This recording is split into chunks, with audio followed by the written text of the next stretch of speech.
The B7 Audi RS4, arguably what could be considered to be the definitive Audi RS model. 414 brake horsepower, 314 foot-pounds of torque, all from a naturally aspirated direct injection V8. A quick scan of the marketplace reveals that one of these can be yours for as little as £15,000. But is it worth it? Let's find out.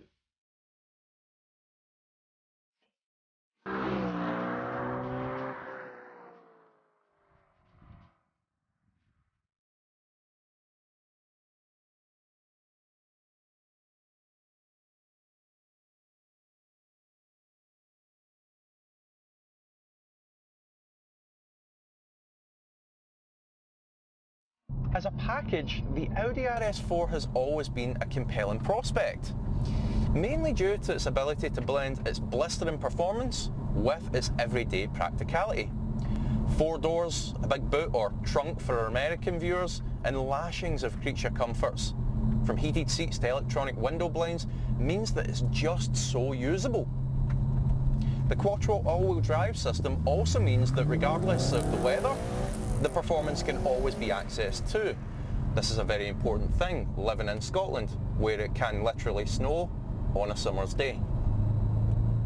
Rather unsurprisingly, with such impressive headline figures, that big 4.2 V8 just dominates the entire experience of the car.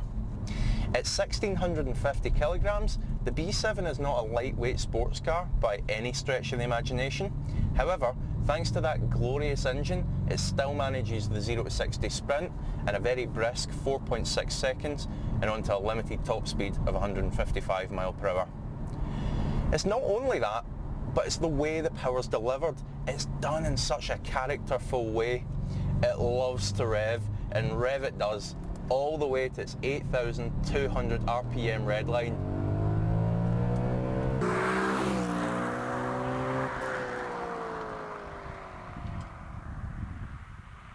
When you're up and on it, it really is intoxicating. The car sounds great, it responds to the revs, and it makes the most power up there for sure. The throttle response when you're up on the revs is absolutely stunning. Tesla don't have nothing on this. However, it succumbs to the problem faced by many naturally aspirated performance cars in a boosted cars world. And that is, if you've let it fall too far down the rev range, it starts to feel not that quick. Think almost like performance diesel level. However, let those revs climb once more and it's goodbye Mr. 335D.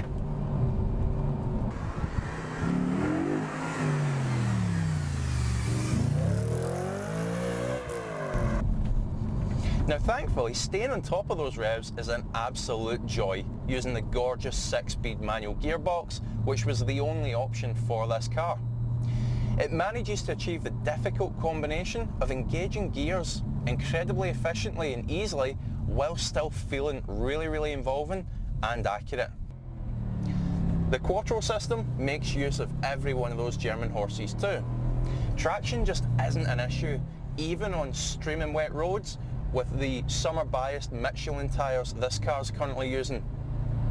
It inspires a lot of confidence, perhaps a little bit too much in some ways, because where an M3 may give you a little bit of a warning that you're pushing too hard, the RS4 won't necessarily until it's all gone wrong upside down in a ditch.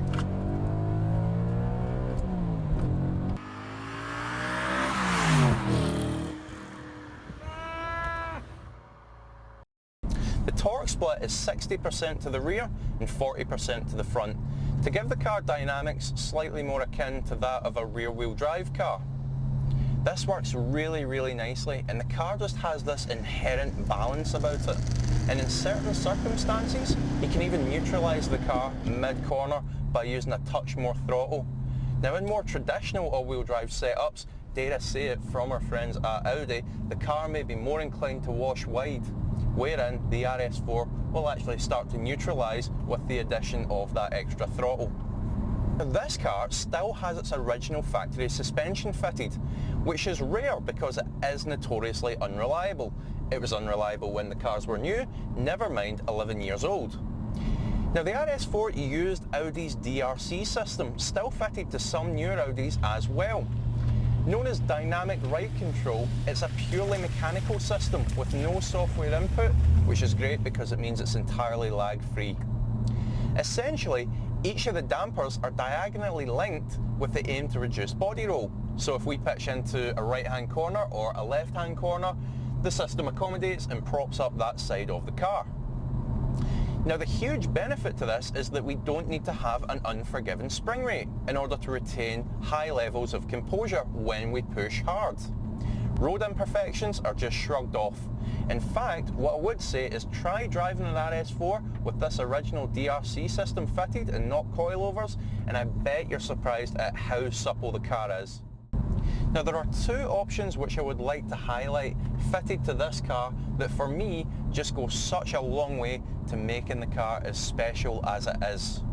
The first are these incredible wingback Recaro seats. They are just so supportive yet comfortable. What's really nice is that they also have inflating bolsters on both your legs and your torso, so regardless of your build, you can be sure to be held in tight by these amazing seats. Now the second option I'd like to mention is the flat bottom steering wheel. Closely related to the Lamborghini Gallardo's wheel of the same era, it really does make the car feel that little bit more special. Is it going to make you go faster?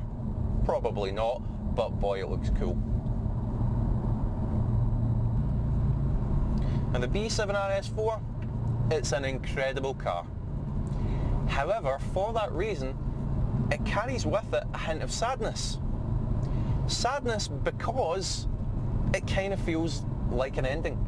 It feels like I'm driving a conclusion here. Now cars have come on such a long way since the B7. The new era of turbocharged cars means extracting more power and indeed exploiting that power in the real world is all the easier. They've become more efficient, they've become more user-friendly.